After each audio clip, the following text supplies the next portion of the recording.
In this review, I'm going to be talking about the EZVIZ C3W Pro security camera. This security camera offers a variety of features that make it a great option for both home and business use. In this video, I'm going to be talking about my experience using this camera from installation to picture quality and even using the mobile application. And I'm going to tell you if it's any good. Let's get into it.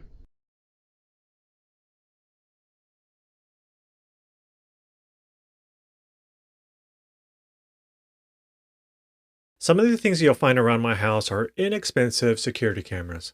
Now, most of mine are from EZVIZ, but today we're taking a look at a different camera here. This is the EZVIZ C3W Pro.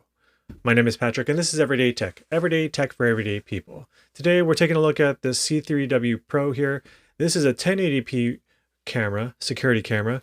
Now, they do make a higher resolution camera model of this, which EZVIZ calls their 4 megapixel version. Now it's really 1440p versus this 1080p version. Now, full disclosure, EZVIZ did reach out to me to see if I wanted to take a look at this camera. They did send this to me for free, but they are not reviewing this video before it goes up. One of the standout features of this camera is the 1080p video quality, which produces some detailed and clear footage.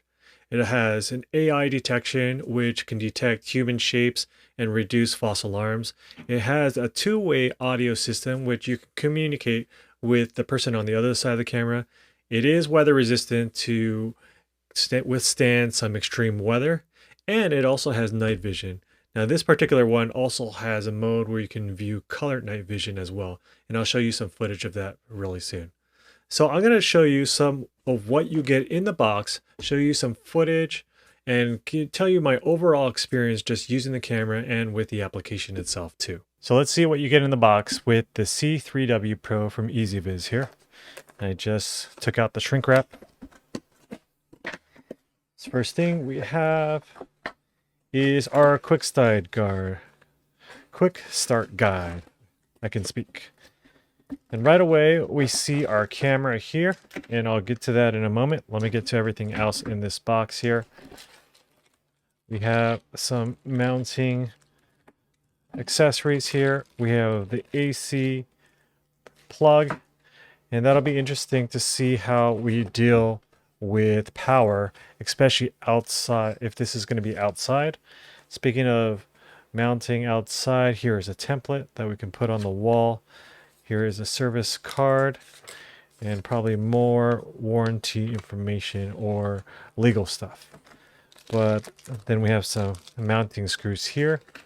And I believe these kind of mounts make some of the cables here more waterproof. This is IP67 rated. So if we take a look at the box here, that shows up. Let's see, it gives you some of the main specs. It says it has AI-powered human detection, 1080p. This uses 2.4 gigahertz, which most of these IoT products do. This has color night vision. And then this has micro SD local storage up to 256. And I did not see a micro SD card included in this. I doubt it. They installed it. I think you're going to have to supply your own.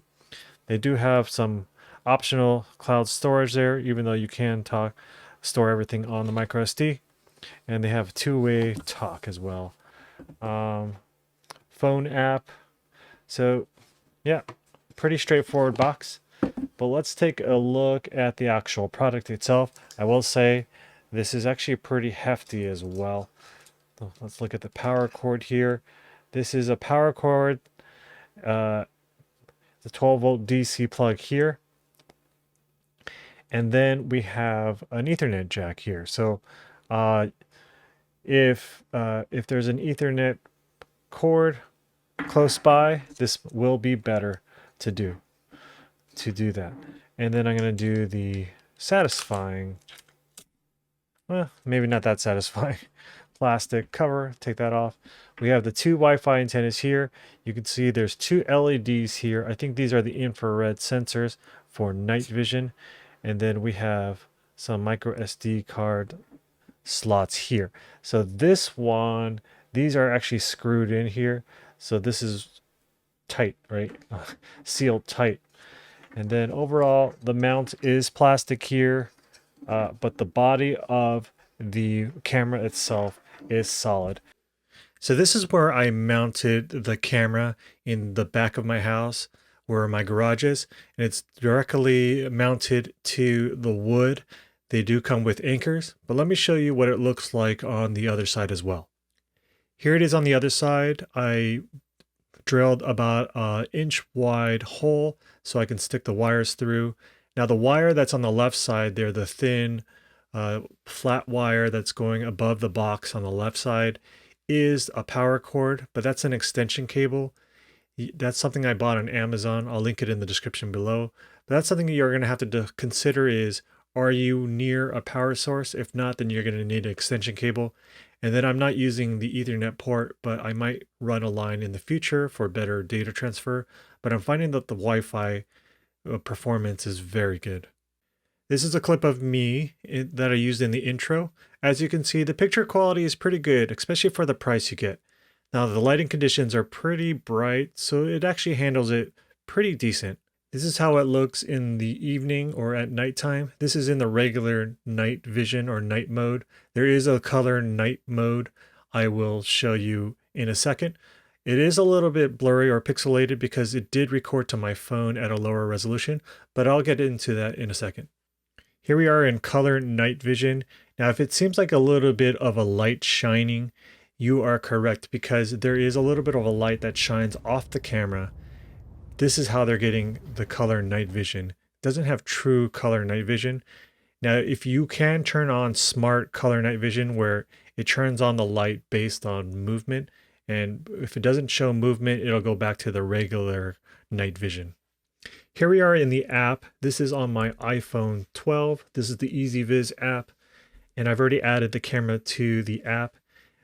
Overall, it was easy to add the camera, but I'll tell you my experience briefly later on. If we tap on the thumbnail, we're going to get the live view. If I turn it to landscape mode, then you can see the full view. Picture quality on the phone is actually really good. Of course, it's on a smaller screen, but I was very impressed with how sharp it was. There is a cloud storage option. I'm just using an SD card. This records by motion. There is no continuous recording option. Now, if we click on today, you get a calendar. You can go back to any of the clips. The dots are what has been recorded. So a 32 gigabyte SD card does about 2.5 weeks of footage, at least in my situation. If you have more motion, then that might be less. If you have less motion, then you'll have more footage there. Now, when you tap on the clips there, it'll show you the different clips of that's being shown. Now, here's my main gripe with this application.